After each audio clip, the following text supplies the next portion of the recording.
বিরোধী দলের নেতা বলেছেন উনি মুক্তিযোদ্ধা পরিবারের লোক এবং উনি শহীদ পরিবারের লোক এবং উনি জামাত ইসলাম করেন। এটা ডাবল অপরাধ। মুক্তিযোদ্ধা পরিবারের লোক কেউ জামাত করতে পারে না। উনি মুক্তিযুদ্ধের জন্য এত জান দেন। আমি তোকে প্রশ্ন আজকে তাকে এটা থ্রো করে দিলাম, আপনি কালকে পার্লামেন্ট উত্থাপন করবেন কেন আপনি বঙ্গ মহানায়ককে সম্মান করেন না, আপনি কার ছেলে গিয়ে জামাতে যোগ দিতেছে সেটাই আপনি বড় আলাপ করেন। রাজাকার দলটা কিন্তু শেষ পর্যন্ত ফাইনালি বিরোধিতা করতে করতে করতে করতে ইভেন জামাতের মধ্যে যিনি জামাতের আমিরও নাকি জাসদ করতেন।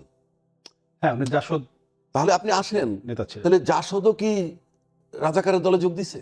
মুক্তিযোদ্ধা পরিবারের সন্তান বা মুক্তিযোদ্ধা জামাত ইসলামী করতে পারবে না, যে প্রশ্ন উঠেছে এখন, কে কোন দল করবে কি করবে না করবে এটা সে একদম ব্যক্তিগত বিষয়, সাংবিধানিক অধিকার, আমি এটা করবো এটা আমি করবো না। ফজলুর রহমান সাহেব একজন শিক্ষিত লোক, উনি একজন লয়ার, সুপ্রিম কোর্টের প্র্যাকটিসিং লয়ার। উনার উনার বোঝা উচিত, জানা উচিত কি বলা উচিত কি বলা উচিত না। যেমন ধরেন মুক্তিযোদ্ধার সন্তানরা জামাতে অংশগ্রহণ করতে পারবে না, যোগ দিতে পারবে না, যোগ দিলে ডাবল অপরাধ হবে। আমার প্রথম ওনার বিশ্বাস জায়গা কি, যিনি মুক্তিযোদ্ধার সন্তান উনি জামাতে যোগ দিতে পারেন না। আর যদি মুক্তিযোদ্ধার সন্তান সত্যি সত্যি জামাতে যোগ দিয়ে থাকেন তাইলে পরে সেটা ডাবল অপরাধ। উনি একটা তালিকা করুন না কোন কোন মুক্তিযোদ্ধার সন্তান, কারণ মুক্তিযোদ্ধার লিস্টেড জানা কোন কোন মুক্তিযোদ্ধার সন্তান জামাতে যোগ দিছে খুঁজে বের করেন। মুক্তিযোদ্ধার কোটি কোটি নাই, লিমিটেড। তো মুক্তিযোদ্ধার সন্তান কারা কারা যোগ দিছে আমি বলছি এটা হাইপোথেটিক্যাল, মানে বিষয়টা এরকম হইতে পারে। 2 নম্বর আসেন, ওটা টাচ করে গেছে স্যার, মুক্তিযুদ্ধের দল কোনটা? মুক্তিযুদ্ধের সময় 2টো দল ছিল, একটা রাজাকারের দল যেটা বলি আমরা জামাত, আর একটা ছিল আওয়ামী লীগ। মানে বড় বড় মোটা দাগে মোটা দাগে এই 2টা দল ছিল। এই আওয়ামী লীগ মুক্তিযোদ্ধার দল হিসেবে পরিচিত, আর কোনো দল ছিল না, সেকেন্ড কোনো দল ছিল না। সেই দলের থেকে লোক যখন চলে যায় অন্য দলে, এই ফজলুর রহমান সাহেব এই ছাত্রলীগের আওয়ামী লীগের লোক চলে গেছেন, এখানে হাবিবুর রহমান সাহেব উনি চলে গেছেন, মুক্তিযোদ্ধার দল ত্যাগ করেছেন তারা, আমি সেটাই বলছি। আবার মুক্তিযোদ্ধার দল ত্যাগ যদি বিএনপি মুক্তিযোদ্ধার দল, সেখান থেকে কিন্তু ওই যে আওয়ামী লীগের সময় শেষ পর্যন্ত গিয়ে নৌকায় উঠলেন কে, ওই যে কি যে মেজর সাম মেজর, আমি ভুলে গেলাম। বিএনপি মুক্তিযোদ্ধার দল কিভাবে?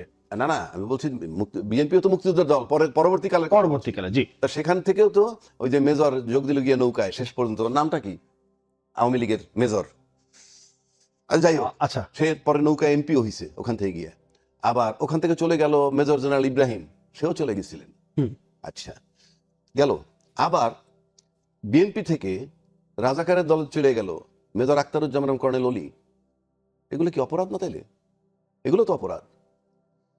3 নম্বর আসেন, রাজাকার দলটা কিন্তু শেষ পর্যন্ত ফাইনালি বিরোধিতা করতে করতে করতে করতে ইভেন জামাতের মধ্যে যিনি জামাতের আমিরও নাকি জাসদ করতেন। হ্যাঁ, উনি জাসদ। তাহলে আপনি আসেন, নেতা ছিলেন। তাহলে জাসদও কি রাজাকারের দলে যোগ দিছে? তার মানে কি মুক্তিযোদ্ধার দল কোনটা? ইনফ্যাক্ট মুক্তিযোদ্ধার দল বলতে কি, রাজাকারের তো একটা দল আছে আইডেন্টিফাইড, এবং সেই রাজাকারের দলটা ফাইনালি 68টা সিট পাইছে, মহিলা আসন আরো 8টা পাই, 76টা দল হইছে। তো মুক্তিযোদ্ধা একটা দল করে একটা নির্বাচন কইরা একটু নির্বাচনটা করুক, আমরা দেখি। মানে এই যে মুক্তিযোদ্ধা ডিভিশন, আপনি কি কল্পনা করতে পারেন আজকে 55 বছর পর এসে আমরা এখানে 71 সাল, 52 সাল, 47 সাল, 24 সাল, 90 সাল এই নিয়ে আলাপ, রাষ্ট্রের কি হচ্ছে রে ভাই? এই রাষ্ট্রের কি হচ্ছে? শুধু এখানে না, এই নিয়ে সারা দেশে এইসব নিয়ে আলোচনা হচ্ছে, মানে এই বিষয়, এটি তো একটা মীমাংসিত বিষয়। 71 সালে কেন এরকম বিতর্কিত হচ্ছে? Because all fools are there, they are spending time. আমার কাছে মনে হয় অন্য কিছু আড়াল করে রাখা। আপনি বলেন তো আমার বিদেশ নীতি কি? আপনি বলেন তো আমার প্রতিটা সরকার এসে তো পরিষ্কার বলে আমার বিদেশ নীতি এই, আমার অর্থনীতি এই, আমার গার্মেন্ট সেক্টরের জন্য আমি লোক পাঠাইছি, আমার গার্মেন্ট যাতে বাইরে বেশি যায়, আমার ম্যান পাওয়ার এক্সপোর্ট করবো যাতে বেশি যায়, আমার বিদ্যুতের মূল্য, আমার তেলের মূল্য, আমার খাদ্যদ্রব্যের মূল্য। এই যে আমরা লোকের কথা বলি, যে একটা কথা বলছে তুষার যে জামাতের ঘর মানে কি ডাকাতের হতে পারে না? হতে পারে, ভালো লোকের ঘরে ডাকাত। এই যে সাগররুনি হত্যা হইলো ফর এক্সাম্পল, সাগররুনিতে কোনো হয় মুক্তিযোদ্ধার সন্তান কিংবা রাজাকারের সন্তান, হট এভার ইট ইজ, সে তো আমাদের সন্তান, সে তো খুন হলো। আর তাকে যে খুন করলো এরা কারা? এরা কোনটা মুক্তিযোদ্ধা কোনটা রাজাকার? কথার কথা বলছি। এই ডিভিশনটা আমার কাছে মনে হয় আমাদের মতো বোকা আপনি প্রতিবেশী যে 6 মাস থাইকে আইসা পার্লামেন্ট দেখে আসেন, সেখানে যদি 47 নিয়ে কোনো কথা হয় কিনা, এই যে পার্টিশন হয়েছে কোনো কথা হয় কিনা, আপনি যাইয়া দেখে আসেন। আচ্ছা, জি। আমরা কেন এখানে থাকতেছি? আমাদের অপর মানে ইয়েটা কোথায়? এখন আসেন, উনি যেহেতু মুক্তিযোদ্ধার পক্ষে থাকেন, আই সাপোর্ট হিম, সে যা বলছেন সব ধরে নিলাম। মুক্তিযুদ্ধের প্রতি এত সম্মান ওনার, মুক্তিযুদ্ধের মহানায়ক যিনি বঙ্গবন্ধু, উনি তো ওনাদের নেতা ছিলেন। এই সংবিধানের 4-এর ক মোতাবেক আজকে পর্যন্ত যেহেতু সংশোধন হয় নাই, বঙ্গবন্ধুর ছবি সর্বত্র ঝোলার কথা, হ্যাঁ, গণভবন বঙ্গভবন সর্বত্র, সেটা যে ঝুলতেছে না, উনি কি কোনো কথা বলছেন? কেন বলেন না? উনি মুক্তিযুদ্ধের জন্য এত জান দেন। আমি তোকে প্রশ্ন আজকে তাকে এটা থ্রো করে দিলাম, আপনি কালকে পার্লামেন্ট উত্থাপন করবেন কেন আপনি মহানায়ককে সম্মান করেন না, আপনি কার ছেলে গিয়ে জামাতে যোগ দিতেছে সেটা নিয়ে আপনি বড় আলাপ করেন। এই সংবিধানের 6ষ্ঠ তফসিলে আছে যুদ্ধের স্বাধীনতার ঘোষক বঙ্গবন্ধু। বঙ্গবন্ধু ঘোষক না জিয়া ঘোষক, এটা আমার সাবজেক্ট নয় এই মুহূর্তে, কিন্তু এই মুহূর্তে আমার কাছে এই বইটা। আপনি যখন বই নিয়ে এত কথা বলেন, সংবিধানের প্রতি এত সম্মান, তাহলে আপনি কেন প্রশ্নটা রেজ করতেছেন না যে আপনাদের চোখের সামনে এই গত অধিবেশনের সময় যখন রাষ্ট্রপতি সাহেব ভাষণ দিয়ে বলল স্বাধীনতার ঘোষক জিয়াউর রহমান, ফাইন, জিয়াউর রহমান হতে পারে, বঙ্গবন্ধু হতে পারে, কিন্তু বইটায় লেখা আছে কি? আপনি কি প্রতিবাদ করছেন মিস্টার ফজলুর রহমান? তা আপনি সস্তা কথা বলেন কেন? It is not a place of emotion, rather place of argument. আমি আপনাকে এই দুইটা সংবিধানের কথা বললাম, যদি আপনি পারেন জাস্ট এটা রেস করেন পার্লামেন্টে, আমি দেখতে চাই। আপনি বলছেন বাঘের মানে জঙ্গলে কি মানে জঙ্গলে রয়্যাল বেঙ্গল টাইগারও থাকে, আপনি যে টাইগারের মতো হুমকি দিতেছেন, I salute you, but you raise this question. কালকেও পার্লামেন্ট আছে, আপনি এটা উত্থাপন করে দেখান অ্যাটলিস্ট। মানে বর্তমানকে নিয়ে থাকতে হবে, অতীতের অবশ্যই আমি তার এই কথার সমর্থন করি, এই যেটা সে সব শেষে বললো। সমর্থন করেন না? আমাদেরকে আগায় যেতে হবে। আচ্ছা, আমরা যত কথাই বলি না কেন, 60 বছর 70 বছর 75 বছর যে বয়সের যে লোকটা, তার ধ্যান ধারণা আর আমার ছেলের ধ্যান ধারণা কিন্তু এক না, এই প্রজন্মের ধ্যান ধারণা এক না। আপনি বরং এমনভাবে আমাদেরকে ওই জেনারেশনটাকে আমি তৈরি করে আসবো, যাতে ওরা এই দেশটা আমরা কিভাবে পাইছি সেটা যাতে শেখে, শেখার পর এটা নেতৃত্ব কে দিছিল, সেই সঠিক নেতৃত্বকে সেটাও জানতে হবে। এই ঘোষকের বিতর্ক, এইটা এখনো বিতর্ক রয়ে গেছে। এটা তো স্কুলে এখনো আছে, সরকার চেঞ্জ হয়, ঘোষক চেঞ্জ। আমি তো সেটাই বলতেছি, কালকে আমি ক্ষমতায় আসবো তো স্বাধীনতার ঘোষক আমি, পরশুদিন আরেকজন যাবে তো এই যে জিনিসটা, এইটা যখন আমরা ঠিক করতে পারি না, আপনি কি ক্লেম করবেন? সেক্ষেত্রে অতীত আপনি মনে রাখবেন, কিন্তু বর্তমান নিয়ে ভাববেন। তো অতীত আমরা মনে রেখে কোথায় আসছি? মুক্তিযুদ্ধের চেতনা করতে করতে দুইটা দল 30 বছর ক্ষমতায় ছিল এরশাদের পরে, শেখ হাসিনার 20 বছর, এই বর্তমান দলের পিছের 10 বছর, 30টা বছর ধরে তারা জামাতকে লালন পালন করেই আসছে, যার বদৌলতে আজকে 76টা সিট পাইছে তারা, মহিলা আসন সহ। অথচ তাদেরকে তারা নির্মূল করতে চায়। কেন বলছি কথাটা? আপনাকে প্রথম বুঝতে হবে যে এটা যেমন একটু, এটা কি মানে নির্মূল নাকি রাজনৈতিক ভাবে মোকাবেলা, এটা কিন্তু সমালোচনা আছে, ডিবেট আছে। এটাই আমি আসতেছি। নির্মূল শব্দটা নেগেটিভ, এটা ভালো শব্দ না। এখন আসেন আপনি, জামাতের বিরুদ্ধে কমপ্লেন কিন্তু খুব কঠিন এবং জঘন্য। কি? 30 লক্ষ শহীদ হয়েছে, অর্থাৎ তারা ছিল স্বাধীনতার বিপক্ষে শক্তি, অর্থাৎ পাকিস্তান সরকারের। তো এই যে শহীদ হয়েছে, সোজা বাংলা আমরা বলি শহীদ হয়েছে, আর তার আগে তারা মাইরে ফেলাইছে তো আমাদের। আমি সংখ্যা নিয়ে বলি না, ইতিহাস বলে 30 লক্ষ, এটা 3 জন হোক গিয়া সেটা ভিন্ন কথা, মারা তো গেছে। এই যে মারা গেল, এই মারাটা গেল তাদের জন্য, এটা হত্যা মামলা। আবার যদি 2 লক্ষ মা বোনের ইজ্জতের দিকে তাকান, তাহলে এটা কঠিন অপরাধ। দুইটার কিন্তু কোনোটাই ক্ষমা করা যায় না। কেন করা যায় না? আপনি ফৌজদারি আইনে বিধান আছে, কিছু কিছু মামলা আপোষ করতে পারে দুই পক্ষ কোর্টের বাইরে, কিছু কিছু মামলা আছে কোর্টের অনুমতি সাপেক্ষে আপোষ করতে পারে, আর কিছু কিছু আছে কোর্টের অনুমতি নিয়েও আপোষ করা যায় না। ফৌজদারি মামলা তো করা যাবে না, মীমাংসা নাই বলতেছি। তার ভিতরে এই মানুষ হত্যা বা গণহত্যা কিংবা এই যে মা বোনের ইজ্জত নেওয়া, এগুলো কম্প্রোমাইজ করা যায় না। এখন আমার প্রশ্ন হচ্ছে, জামাতের বিরুদ্ধে যে কমপ্লেনটা, এটাকে রিয়েল কমপ্লেন আপনাদের নাকি পলিটিক্যাল কমপ্লেন? এই জায়গাটা আসতে হবে। If it is a real complain, আপনারা পলিটিক্যাল কমপ্লেনের থেকে সরে আসবেন, রিয়েল কমপ্লেনে থাকবেন এবং বিচার করতে হবে। আর যদি বিচার করতে ব্যর্থ হন, আমি জামাতের ক্ষমা করতে রাজি না, বরং আপনি বিচার করতে ব্যর্থ হইলে আপনাদেরকে বলতে হবে আমরা ব্যর্থ বিচার করতে। তাহলে আপনার সমস্যাটা কোথায়? আপনারা লম্বা সময় 55 বছর ধরে শাসন করতেছেন, সব দল মিলে, 2 দল মিলে। এখানে তো জামাত ক্ষমতা আসে নাই। কেন আপনারা বিচারটা করতে পারতেছেন না? কেন এই ঘানি আমাদের টানতে হবে? হয় আপনারা পরিষ্কার তাদের বিচার করবেন, বিচার করে এটার ইয়ে নিবেন, আর নয়তো বলবেন আপনারা বিচার করতে ব্যর্থ। এই যে আপনারা খালি বলেন তাদের অপরাধের ক্ষমা নাই, আপনাদের ক্ষমা করতে বলছে কে? আমরা তো মানবতা বিরোধী অপরাধের বিচার করছি না? কয়টা? 6 জন না 8 জন ফাঁসি দিই, ফাইন, উই অ্যাপ্রিশিয়েট ইট। একই কায়দায় আমি আজকে আবারও বলছি, আপনারা যদি তাদের বিচার করতে না পারেন, আপনাদেরকে বলতে হবে আমরা বিচার করতে ব্যর্থ, এবং কেন ব্যর্থ সেটা আপনাকে বলতে হবে, এবং এটার কৈফিয়ত দিতে হবে জাতিকে। নয়তো আপনারা এইভাবে চিৎকার করবেন না, বিভাজন তৈরি করবেন না। এই যে খালি এটা আমি আবারও বলছি, এটা রিয়েল কমপ্লেন না পলিটিক্যাল কমপ্লেন, আপনাকে সেই একটা জায়গায় আসতে হবে। If it is real complain, there is no question of excuse, এবং আপনাদের সেই বিচার করে জাতিকে দেখাইতে হবে। না দেখাইতে পারলে আপনি বলতে হবে আমাদের ব্যর্থ। আর যে দল যারা ক্ষমতায় থেকে 2/3 মেজরিটি পাওয়ার পর, সেই আওয়ামী লীগ বলেন, আজকের বিএনপি বলেন, এই অপরাধীদের বিচার করতে না পারে, না পারলে they have no right to lead the. 55 বছর ধরে রাজাকারের দল, মুক্তিযুদ্ধ নিয়ে যে কথাগুলো হচ্ছে, মানে এইটার একটা সলিউশন তো হয়ে গেছে, তাহলে আবার কেন এই কথাগুলো আসছে? এটা সলিউশন হওয়ার দরকার। মানে এটা বারবার কেন এই আলোচনা আমাদের করতে হবে, Solution বারবার কি হয় নাই। আলোচনা আসবে কেন? সলিউশন হয় নাই, এটা সলিউশন করারও তো কিছু নাই।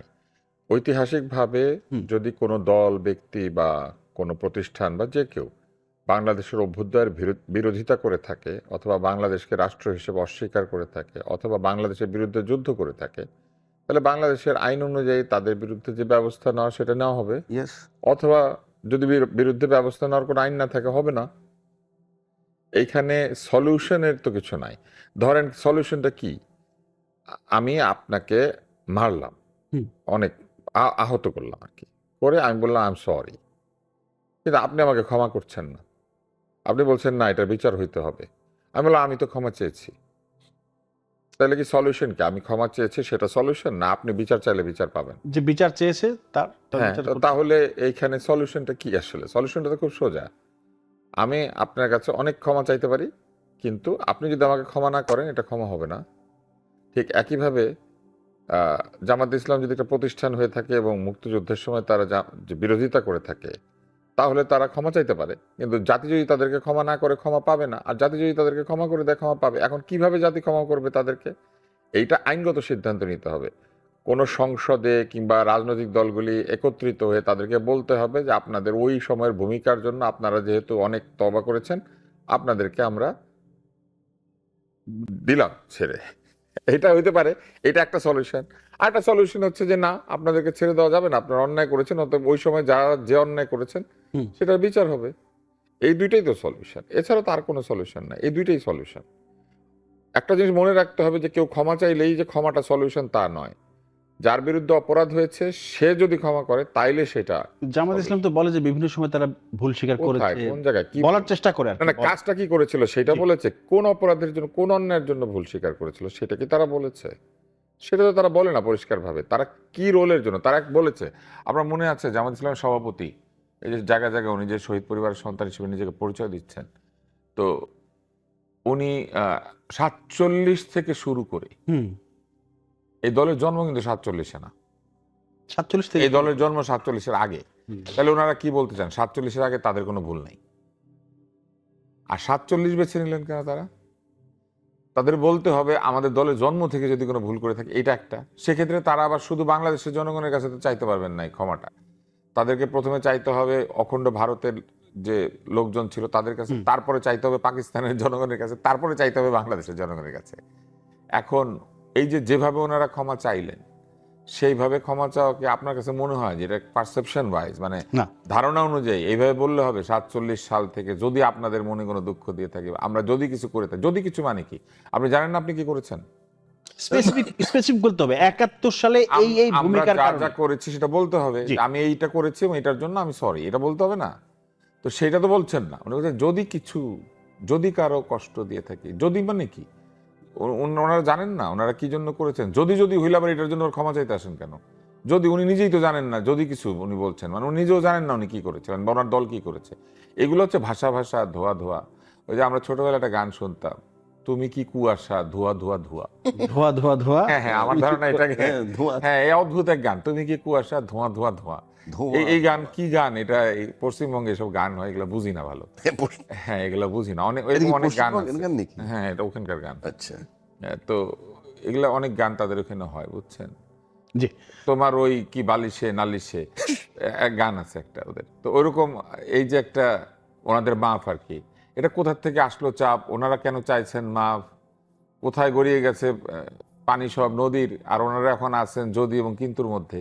এইগুলা বললে তো হবে না, যদি মাফ চাই ঠিক মতো চাইতে হবে। এবার আসেন সলিউশন। সাধারণত সলিউশন দুইভাবে হয়, একটা তো হলো যে শাস্তি, আইন, ক্ষমা, এসবের ভিতরে আরেকটা হচ্ছে সময়। আর আজকে যে জামাত ইসলামের এতগুলো সিট ওইখানে, এটা কি প্রমাণ করে? এটা কার ব্যর্থতা? এটা হচ্ছে যারা মুক্তিযুদ্ধের চেতনার নাম দিয়ে লুটপাট করেছেন তাদের ব্যর্থতা। জি। ওই যে শহীদ পরিবার, উনি বলেছেন না যে আমি শহীদ পরিবারের সন্তান, এভাবে বারবার পরিচয় দেয়। হুম। তো শহীদ পরিবারের সন্তান, তারপর উনি যদি একটা অন্যায় কাজ করে তাহলে যে অবস্থা হবে ঠিক সেই অবস্থা হয়েছে। ওইটা হওয়ার কারণে এখন এই 70-80টা সিট পেয়ে গিয়েছে। তো এই বাস্তবতাগুলি বিবেচনায় নিতে হবে। এই বাস্তবতা বিবেচনায় নিয়ে আমি মনে করি যে রাজনীতি কেমন জানেন? রাজনীতি হচ্ছে একটা বর্তমানের ঘটনা, এটা অতীতের ঘটনা না। যেমন আপনারা দেখবেন যে অতীত আশ্রয়ী একটা রাজনীতি আমাদের এখানে আছে। একজনকে খাটো করার জন্য 5 জনকে হাজির করা হয়। যেমন আমাদের স্বাধীনতা যুদ্ধে হোসেন শহীদ সোহরাওয়ার্দীর অবদান। হোসেন শহীদ সোহরাওয়ার্দী পাকিস্তানের প্রধানমন্ত্রী থাকা অবস্থায় মারা গিয়েছেন। শেরে বাংলা সোহরাওয়ার্দী, ভাসানী, বঙ্গবন্ধু শেখ মুজিবুর রহমান, জিয়াউর রহমান, এইভাবে। হ্যাঁ, বৈরুতের একটি হোটেলে উনি মৃত্যুবরণ করেছেন। উনি তো পাকিস্তানের প্রধানমন্ত্রী হয়েছিলেন। হুম। তো উনি কি পাকিস্তান মানে বাংলাদেশ স্বাধীন করতে চেয়েছিলেন? কোথাও ওনার কোনো বক্তব্যে কোথাও আছে উনি বাংলাদেশের স্বাধীনতা চেয়েছেন? সোহরাওয়ার্দী সাহেবের নাম কোনোভাবেই স্বাধীনতা যুদ্ধের সাথে আসতে পারে না। আসতে পারে উনি আওয়ামী লীগের সভাপতি ছিলেন, উনি বঙ্গবন্ধুর মেন্টর ছিলেন, এগুলো দিয়ে আসতে পারে। কিন্তু বাংলাদেশের স্বাধীনতা যুদ্ধে সোহরাওয়ার্দীর অবদান, এইটা বলতে গেলে একটু ঝামেলা হবে। এইটা আসলে সেরকম কোনো বিরাট অবদান নাই। কিন্তু ওই যে মুক্তিযুদ্ধের সময় নেতৃত্বকে একটু ছোট করার জন্য আশেপাশে 4-5 জনকে দাঁড় করায় দিতে হবে, এগুলো হচ্ছে রাজনৈতিক সঠতা। এসব সঠতা করার কোনো দরকার নাই।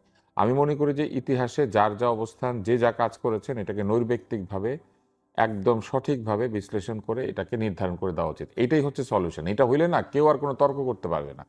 কারণ একজন যদি এসে বলে যে এই আপনি তো ঠিক বলছেন না, তখন আরেকজন বলতে পারবে যে না আমি ঠিক বলেছি, আপনি প্রমাণ করেন। প্রমাণ করতে পারবে না।